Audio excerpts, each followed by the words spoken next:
Estamos de volta com o programa OAB na TV, que tem o apoio cultural do Centro Universitário Uniceb. Nesse segundo bloco, nós vamos conversar com o Dr. João Schumacher.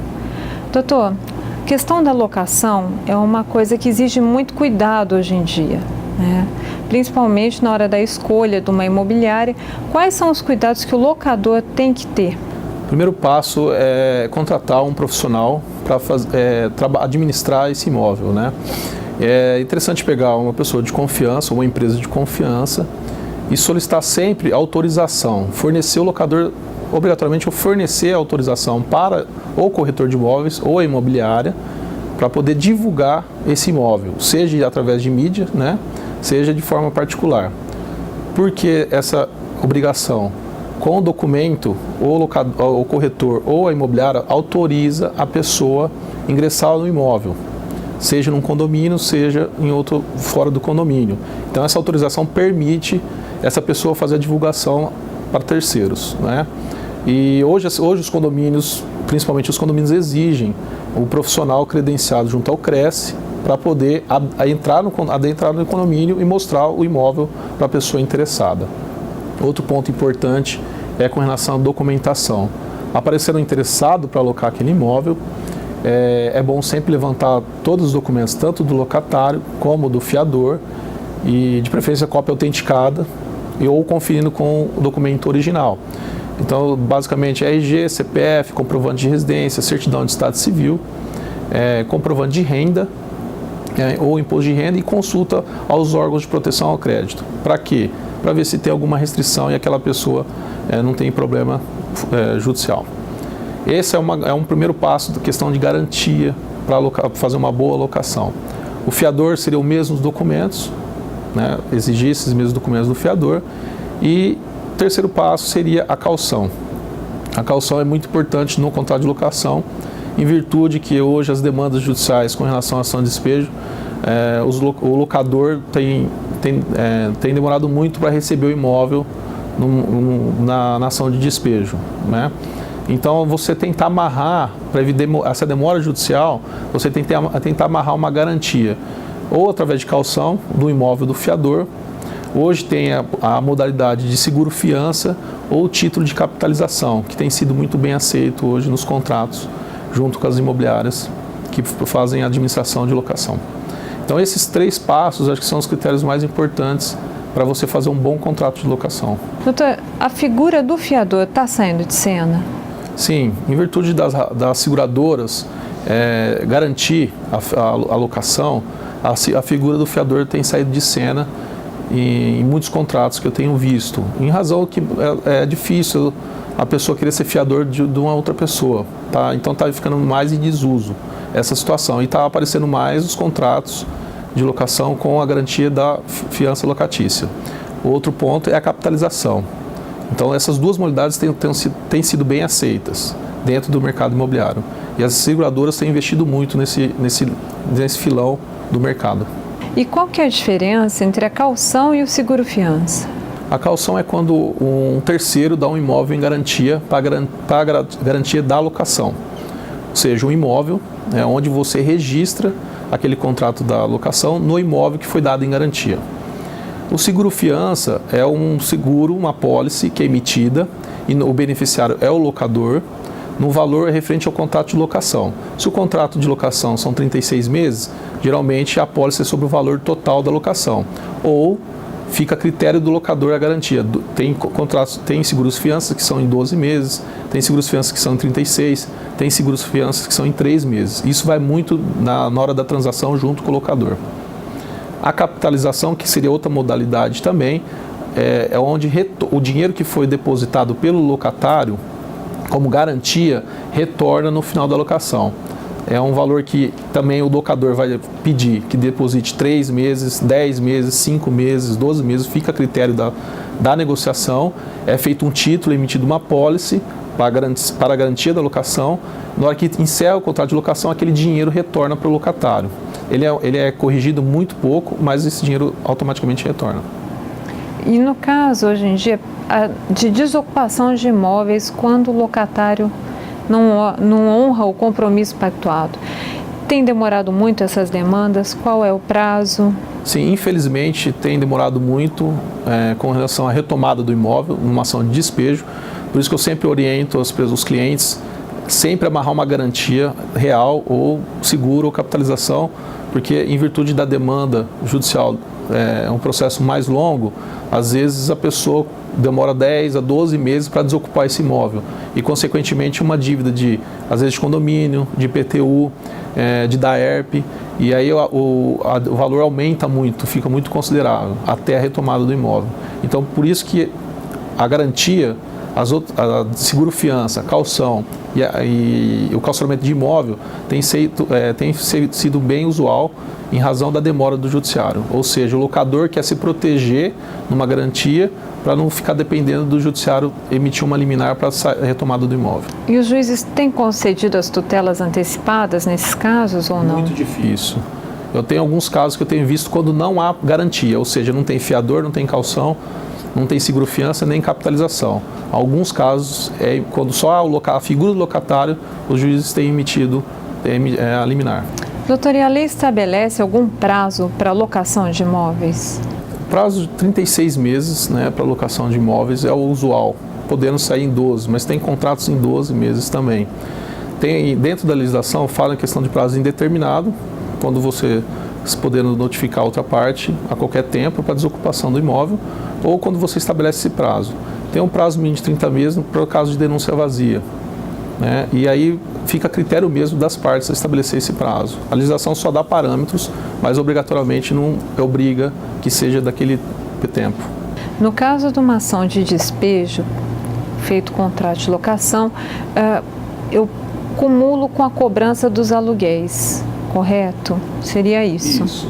Não pagos. Isso. Eu posso acrescentar mais alguma coisa além dos aluguéis? Sim. Condomínio, se houver, IPTU, CPFL, no caso da Ribeirão Preto, né? E água, no caso se for água individualizada. Essas pode acumular esse valor e honorários advocatícios que está previsto no contrato, no caso se houver uma ação judicial para retomada do imóvel e cobrança do aluguel. João, e no caso da responsabilidade das imobiliárias, como é que fica? Porque eu tenho ciência de alguns casos que a pessoa se demonstra interessada, vai na imobiliária, pega a chave do imóvel que vai ser locado, se muda para lá e a imobiliária acaba esquecendo e depois de um ano que vem tomar ciência que tem gente habitando lá. Como é que fica nesse caso, nessa situação? Apurado uma situação dessa, cabe responsabilidade do profissional. Lógico que todos os cuidados para a visita do imóvel é muito importante. Primeiro que a imobiliária ou o corretor de imóveis tem que ter autorização do proprietário. Sem isso, ele não pode divulgar para terceiros. Consequentemente, os cuidados que na hora que chega uma pessoa para visitar um imóvel, pegar todos os documentos possíveis, identificação, telefone, emitir uma autorização, um termo de entrega de chaves provisório, para confirmar quem esteve naquele imóvel naquele dia, naquele horário.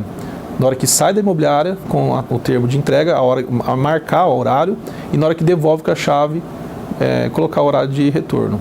Esses cuidados têm que ser tomados e, consequentemente, a imobiliária que administra tem que verificar constantemente esses imóveis.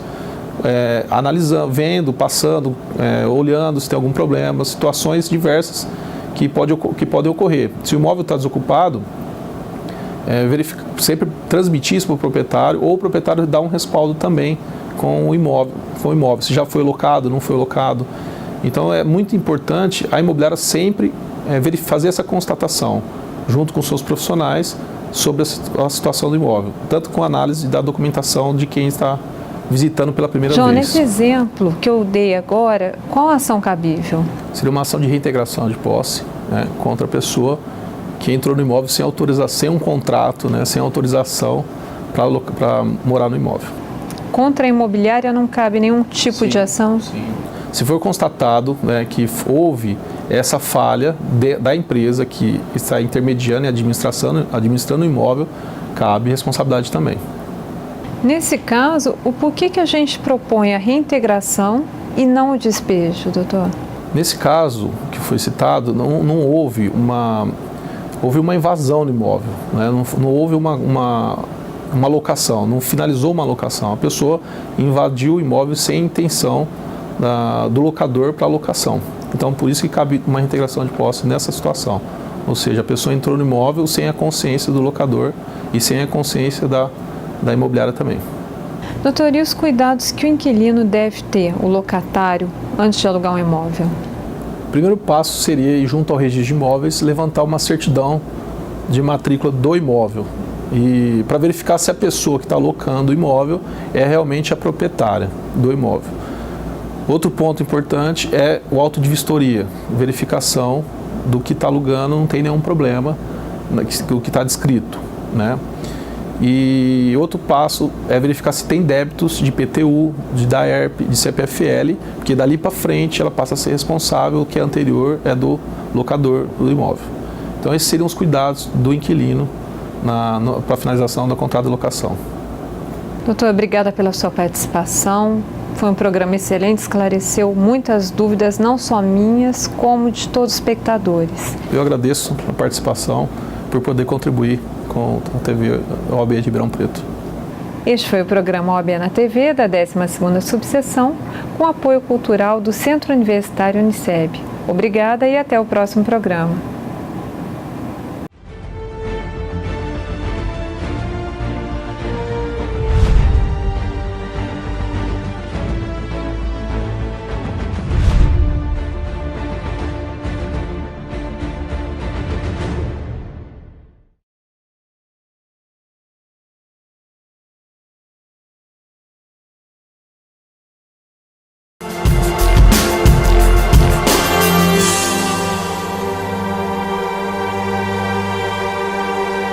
Olá, sejam bem-vindos ao programa OAB na TV da 12ª subseção, composta pelas cidades de Cravinhos, Jardinópolis, São Simão, Santa Rosa de Viterbo, Serrana e Ribeirão Preto. Esse programa tem o apoio cultural do Centro Universitário Uniceb. No programa de hoje, nós vamos estar entrevistando o Dr. João Roberto Schumacher, que vai falar conosco sobre empreendimentos imobiliários irregulares. Doutor, seja bem-vindo. Obrigada pela sua participação. Doutor, o que é uma incorporação imobiliária? Incorporação imobiliária é toda atividade exercida por um incorporador. Esse incorporador pode ser tanto pessoa física como jurídica. O que seria essa atividade? A construção do empreendimento, tá? Tanto prédio como casas, dentro de um condomínio, regido pela Lei 4.591/64. E a incorporação imobiliária exige, para poder ser alienada, ser vendida para terceiros, uma série de requisitos. Aprovações tanto em órgãos públicos competentes e o arquivo junto ao registro de imóveis. Junto ao registro de imóveis, são anexados dentro do memorial e projeto aprovado vários documentos, entre eles certidões necessárias para poder alienar a terceiros. Basicamente seria essa a definição básica da incorporação imobiliária. Doutor João, quais são os cuidados que a gente deve ter ao comprar um imóvel na planta? Sempre que você for comprar um imóvel na planta, procurar saber quem são as pessoas envolvidas. O primeiro passo é ir junto ao cartório de imóveis competente para solicitar toda a documentação do empreendimento. O registro de imóveis hoje, por lei, é o cartório oficial, né, onde ficam depositados todos os documentos, certidões, projetos, memorial descritivo, plantas sobre as unidades que estão sendo vendidas, tá? Esse seria o primeiro passo hoje para verificar a idoneidade tanto do empreendimento como do incorporador. O outro passo é visitar o empreendimento, ou seja, o estande de vendas, sempre sendo recebido por um corretor de imóveis, né, credenciado junto ao órgão competente, que é o CRES, e solicitar todas as documentações, contratos, né, e informações possíveis, folder, condições de pagamento, forma de pagamento, que tipo de acabamento que vai ter dentro do empreendimento, né, e levantar esse material. Feito isso, fazer a proposta comercial, né, e, consequentemente, o contrato. O contrato tem que se preocupar sempre com as mesmas observações que foram vendidas, tá? E além da questão da forma de pagamento, condição de pagamento, juros que estão sendo, prazo de entrega, planta, o tipo do apartamento que você está comprando, se é o que foi vendido, localização do apartamento, entre outros situações, né, da escolha do imóvel que você está pretendendo adquirir. Hoje uma reclamação muito comum é que os imóveis não são entregues no prazo. Quais são os procedimentos, atitudes que as pessoas que não têm o seu imóvel entregue no prazo do contrato devem tomar? Procurar um advogado, né, para buscar seus direitos. Hoje, o prazo de prática que o mercado usa são 36 meses, né, com a carência de 6 meses. Passado esse prazo, o construtor, o incorporador, ele tem a obrigação de informar o motivo do atraso. Tem alguns requisitos que a lei pede: greve, chuvas, né, falta de material, guerras, caso fortuito ou força maior, que pode ocorrer, exemplo, no caso, a demora de emissão do habeas, tá? Então, tem que buscar a justificativa primeiro, para depois entrar com a ação. Se não tiver justificativa, cabe o direito de ação e pleitear uma multa referente ao atraso. Hoje, o que nós temos visto pela jurisprudência é a situação de pode ser aplicado um aluguel proporcional àquele imóvel pelo atraso, né, ou o mesmo juros e multa que é cobrado do comprador, no caso de inadimplência, seria repassado na mesma proporção para o incorporador. Então, existem essas duas situações e o juiz arbitra uma delas dentro do processo. Doutor, nesses casos, é cabível o dano moral da não entrega do imóvel no prazo? Sim, tem alguns casos que nós temos visto, né? Às vezes ocorrem, principalmente recém-noivos, né? Recém-casados, na espera do apartamento, né? A pessoa mora com o sogro ou com a sogra. Vi casos semelhantes já pedindo dano moral e o judiciário tem concedido. Lógico que o dano moral precisa ser comprovado, né? O fato, pelo atraso, eu tive um prejuízo, um dano que em virtude desse atraso da entrega, tá? Mas tem algumas jurisprudências nesse sentido que cabe dano moral sobre o atraso da entrega do empreendimento, tá? Da unidade autônoma. Quando da entrega desses imóveis, a incorporadora ou a construtora, ela tem que entregar, além da unidade autônoma, a área comum pronta? Sim. Quando se aprova o projeto, tá? Um dos requisitos é área comum e área privativa. Dentro da área comum tem a estrutura de lazer, que será oferecida para os clientes, com adquirentes, né? E a área privativa. A área comum, além de ter tem que ter toda a infraestrutura que é aprovada pela Prefeitura Municipal. Rede de água, esgoto, elétrica. Então, seriam os bens necessários para a sobrevivência daquele condomínio. Para todas as pessoas que forem habitar, tem as condições mínimas para morar. E no caso, por exemplo, tem o projeto, foi aprovado e a hora que você vai morar no condomínio se constata que não tem água, não chega a rede de água lá. A melhor providência é também entrar com uma ação judicial? Sim. A falta de infraestrutura é um problema grave no condomínio, que quando se aprova, dos órgãos que aprova essa questão água, da ERP, que é o órgão competente no município, e, consequentemente, a construtora tem que demonstrar como que será feito esse recurso. Será com a rede externa ou será com outra forma de abastecimento. Mas, necessariamente, é obrigatório a questão do abastecimento dentro do empreendimento. E as condições também de capacidade, né? Não basta simplesmente chegar a água, mas não ter armazenamento e capacidade para fornecer para os compradores, os condôminos. E num caso extremo, doutor João, quem tem que arcar, por exemplo, no caso de uma falta de água no condomínio, em virtude da falha da estrutura do projeto, quem que tem que arcar? São os condôminos? É a construtora? Ocorrendo a falha no projeto, a construtora é obrigada a arcar com esse prejuízo. Se ela não executou uma estrutura que fosse para atender a demanda e depois se descobre que faltou parte da execução dessa estrutura, quem que tem que arcar é a construtora. Obrigatoriamente, com a mudança do projeto para adaptar, não mudança, seria adaptação para as novas condições que foram aprovadas. O que é um loteamento irregular? Loteamento irregular é todo parcelamento de solo que não foi aprovado pelos órgãos públicos competentes.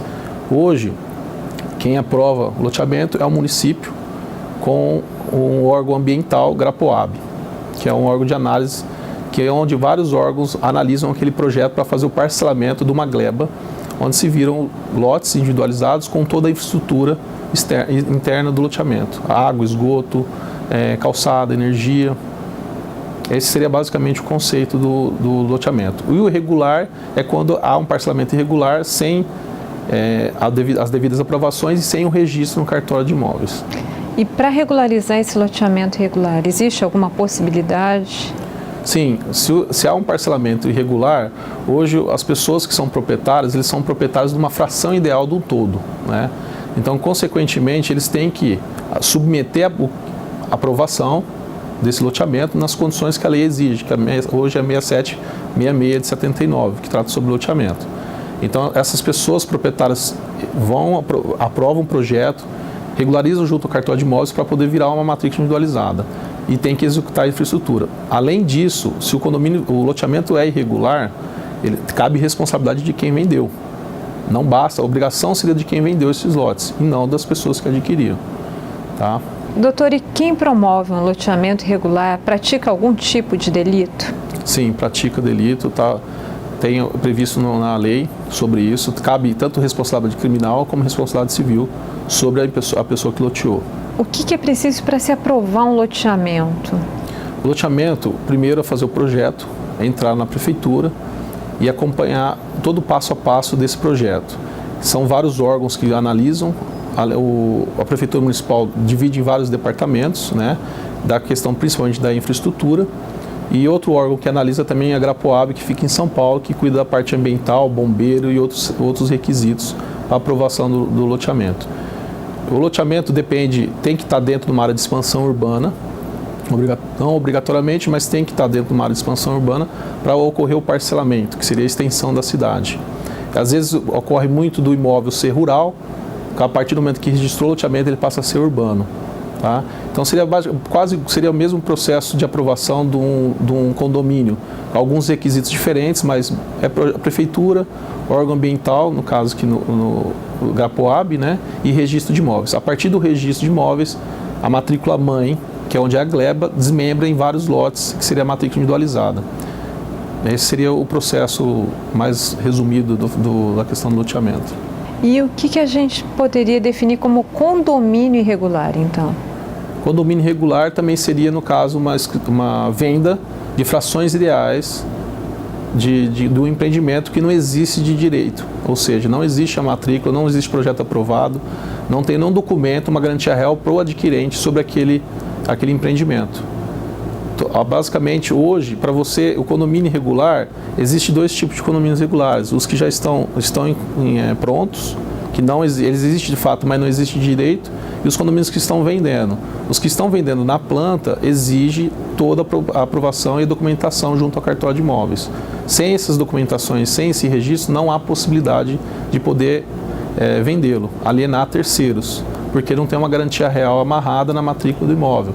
Também comete crime a pessoa que vendeu o empreendimento sem incorporação imobiliária. Doutor, então aí a gente volta nessa questão que o senhor falou lá no início dos cuidados na hora da aquisição. No caso do condomínio irregular, a gente acaba os cuidados na hora da aquisição.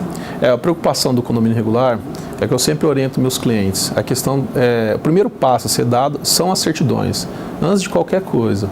E vai olhar o produto, gostou do imóvel, gostou do empreendimento, procura o seu advogado de confiança e levantar, no mínimo, são as certidões, ou seja, onde analisa a idoneidade da empresa. Tá? Então, se a empresa não tem nenhum problema judicial com relação a mesmo a construção de empreendimentos, vai apontar nessas certidões.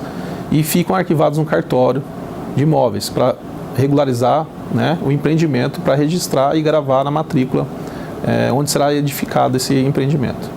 Então, basicamente, você tem que puxar todas as certidões, mesmo no ato da venda, que são as judiciais, extrajudiciais protestos, judiciais Fórum Estadual, Justiça do Trabalho e Justiça Federal.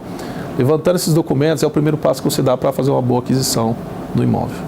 Nós vamos para um rápido intervalo e voltamos em seguida.